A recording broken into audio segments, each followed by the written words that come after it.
Mummy जी धनिया लेते आना आते वक्त। बेटा धनिया तेरे ससुर का नाम है, हमारे यहाँ नाम से नहीं बुलाते बड़ों को, ध्यान रखना। जी माँ जी, आगे से ध्यान रखूंगी। माँ जी वो थोड़े से ससुर जी खत्म हो गए, ले आना जाके। ये खत्म हो गए? क्या हुआ इनको? माँ जी इन्हें कुछ नहीं हुआ। धनिया धनिया ससुर जी याद है, आपने कहा था नाम से नहीं बुलाना।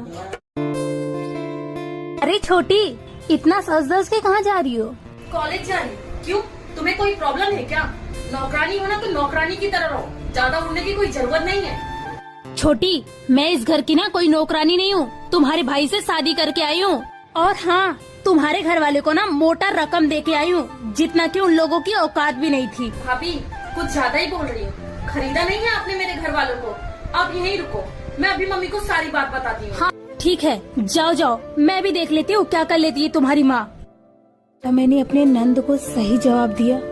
कमेंट बॉक्स में जरूर बताएं। बहन, हाँ भैया। मैं तुमसे एक बात करना चाहता था। तू जब से ससुराल से आई है ना, उदास उदास बैठी रहती है। क्या हुआ, कुछ हुआ है क्या? नहीं भैया, कुछ नहीं। नहीं, मुझे लगता है तुझे कुछ हुआ है। देख, अगर कुछ हुआ है तो मुझे बता, डर मत, मैं तुम्हारा भाई हूँ। ओ भैया। देख, अगर तुझे डर लग रहा है ना कि मैं किसी को बता दूंगा, बहन तो ऐसा मत सोच, मैं किसी को भी नहीं बताऊंगा।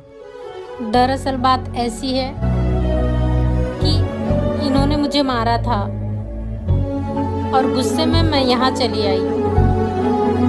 क्या करूं भैया, आज इन्होंने मुझे मारा है, कल का कुछ भी कर सकते हैं। इनकी आदत पड़ जाएगी, तो बस मैं गुस्से में ही आ गई। देख बहन, तू एक काम कर, चल मैं लेके चलता हूँ तुमको, और जीजा को भी समझाऊंगा। मम्मी, मेरी शादी को 1 हफ्ता होने को आया है, पर इस घर में कोई मुझसे बात नहीं करता। मैं अकेले बैठी रहती हूँ कमरे में। बेटा, शादी के बाद ससुराल में एडजस्ट करने के लिए थोड़ा टाइम लगता है।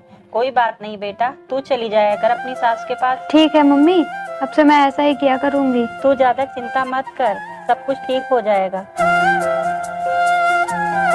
दीदी, मेरे तो कर्म ही फूट गए, जो ऐसी बहू पल्ले पड़ी है।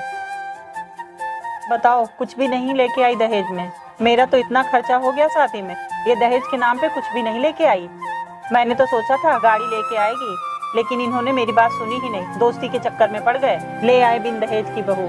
सही कह रहे हो बहन, पूरे मोहल्ले में बदनामी हो रही है, इनकी बहू कुछ नहीं लेके आई। दीदी, मुझे तो ये समझ में नहीं आ रहा कि मैं मोहल्ले वालों को क्या मुंह दिखाऊंगी। दोस्तों, समाज में आज भी दहेज एक कुप्रथा बनी हुई है। अरे इस सुबह सुबह रसोई में कौन है? बहू। हाँ जी माँ जी। तुझे नींद नहीं है क्या? क्यों उठ जाती है सुबह सुबह? अपनी भी नींद खराब करती है और साथ में हम सब की भी नींद खराब करती है। माँ जी, इन्होंने ऑफिस जाना है, इसलिए इनके लिए खाना बना रही हूँ। तो 6 बजे उठ के सीटियों पे सीटियाँ लगाने की क्या जरूरत है? तू 8 बजे उठ के भी कुछ हल्का फुल्का बना सकती है इसके लिए।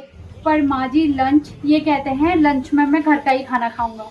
कभी इसके पापा ने खाया लंच में घर का खाना जो ये खाएगा? शादी क्या हो गई, खुद को शाहजहां समझ के बैठ गया है। तू चिंता मत कर, मैं तुझे अनारकली नहीं बनने दूंगी। अभी लेती हूँ इसकी खबर। रहने दो माँ जी, आप बोलोगे तो ये बुरा मान जाएंगे। अगर बुरा माने ना तो 2 थप्पड़ लगा के सीधा कर दूंगी इसे। और तू क्यों डर रही है? तुझे कमरे में ले जाके डराता होगा ये। नहीं माँ जी, कभी कुछ बोले ना तो मुझे बताना, तुझे डरने की जरूरत नहीं है। ठीक है माँ जी। जा, तू जाके रेस्ट कर, इसके लिए नाश्ता मैं बना दूंगी। ठीक है माँ जी। बहू, जा जाकर चाय बना कर ला, और सुन, फिर कपड़े भी धो देना। ठीक है मम्मी जी।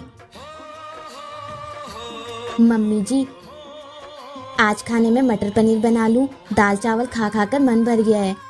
अच्छा, तो महारानी को अब मटर पनीर भी चाहिए? यहाँ पैसे कमाकर तुम्हारे पापा रख कर गए हैं या तुम्हारी माँ? मम्मी जी, क्या मम्मी जी, मायके से तो दहेज में कुछ लाई नहीं महारानी, और खाने को मटर पनीर चाहिए? मम्मी जी, मेरे माँ बाप ने जितना भी दिया है अपनी हैसियत से ज्यादा ही दिया है। अच्छा, तो काम धंधा तो तुमसे कुछ होता नहीं है? मम्मी जी, आप भी जानती हैं, मैं पूरा दिन घर का सारा काम अकेले करती हूँ, कोई भी मेरा हाथ नहीं बटाता। तो क्या हो गया, पैसे कमा कर तो नहीं लाती है ना तू? दिल से उसे अपना कर तो देखो, गले एक बार लगा कर तो देखो, भूल जाएगी मायका अपना, बहू को बेटी बुला कर तो देखो।